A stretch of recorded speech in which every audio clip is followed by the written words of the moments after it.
Hello, welcome back to our fourth, our fifth video on market microstructure. The last one ended kind of abruptly because I'm sure I pressed the wrong button or clicked the wrong thing.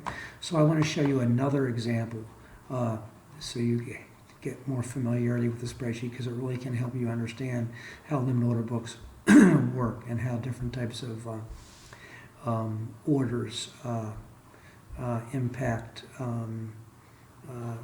the bid-ask quotes and how much of an order is going to get filled, etc. And it helps you understand these aspects.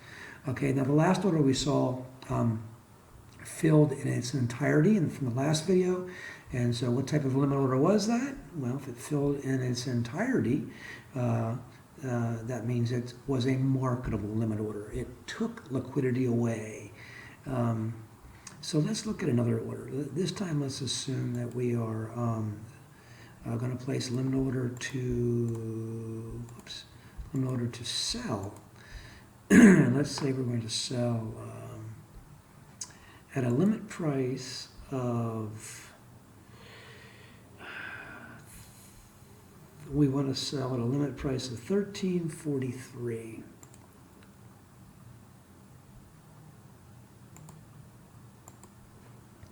And we're willing to sell, we want to sell 600 shares. Okay, well, since we filled in all this data, we can look down here and see what happened. Wait a minute, the bid and the ask didn't change. Why not? Well, let's think about it. What type of limit order is this? We want to sell at a price of $13.43 or better.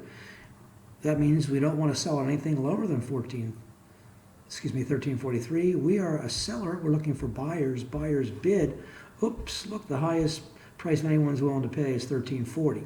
So this order is not going to execute. Rather, this order is, you can see it right here, at $13.43, our limit price.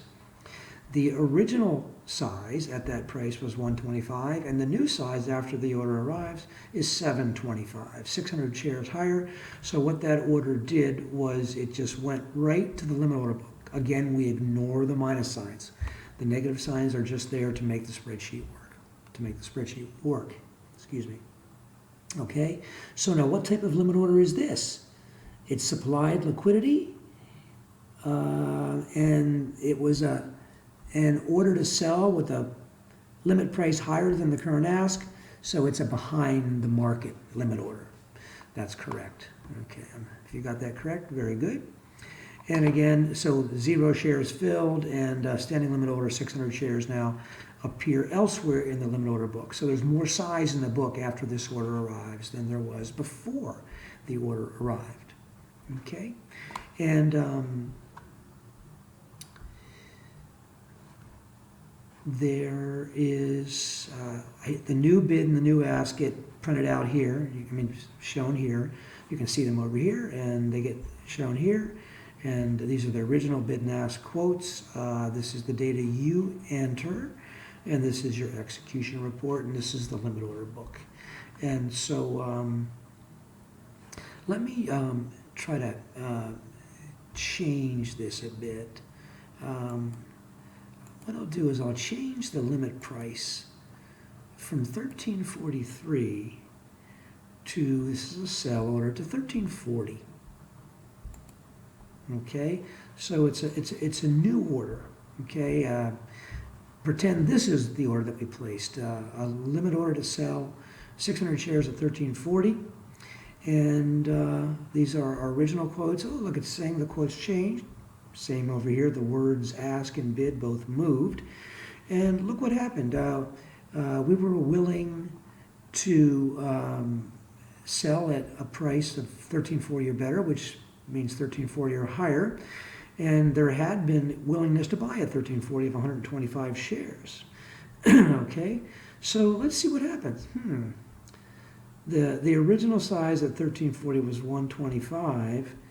Now it's $4.75 with a minus sign. What does that mean? Oh my goodness, we look over here and we see that's the ask price. So this is that interesting case. We've seen this on when I was explaining things to you in other videos.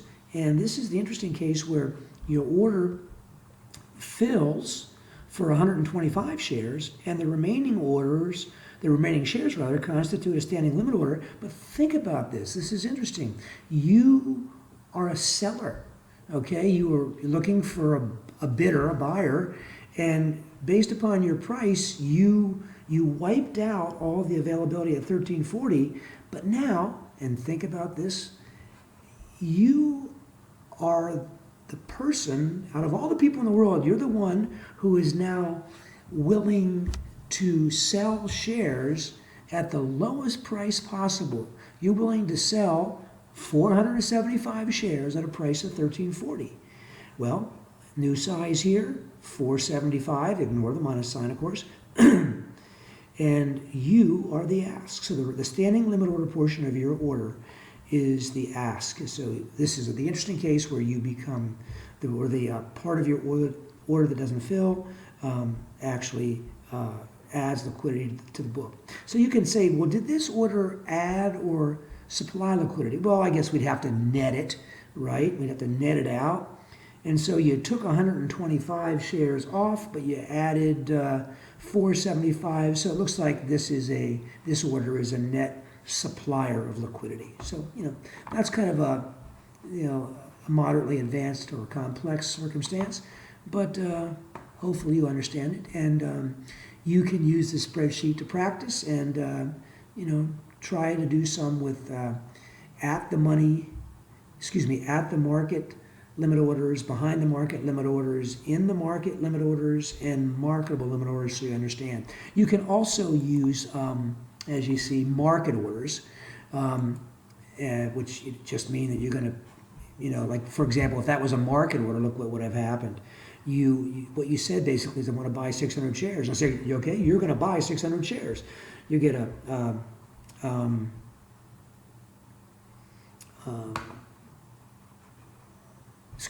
you're going to sell 600 shares. So what's going to happen is you're going to sell 600 shares. You're going to, remember your specified price doesn't really matter anymore because it's a market order. So what you do is you can see you sold 125 at 1340 because the size had been 125 and now it's 0. Remember, you're a seller, you're looking for a buyer, buyer's bid. So at 1340 you got those 125, at 1339 those, 1338 those, 1337 those. That up to that point we have 4 125s, that's 500. You wanted to sell 600, so then you sold 100 more at 1336. And there's still 25 shares available at that. So that after this order arrives, okay, now what type of limit order?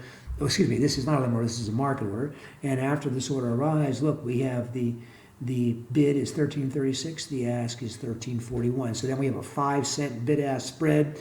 Whenever you get a bid-ask spread that wide for a low-price stock like this, noting that it had been a penny bid-ask spread to start, other interests to buy and sell tend to come in fairly quickly so that the spread would narrow as people cancel and replace their standing limit orders with new orders. And so that bid-ask spread would tighten up in the real world fairly quickly. How quickly?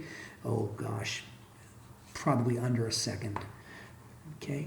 Anyhow, so this orders and quotes spreadsheet I think is quite helpful for you in understanding how orders impact the limit order book, and this is the most important aspect of market microstructure. So I encourage you to spend some time with this, and once again I'll thank you for watching.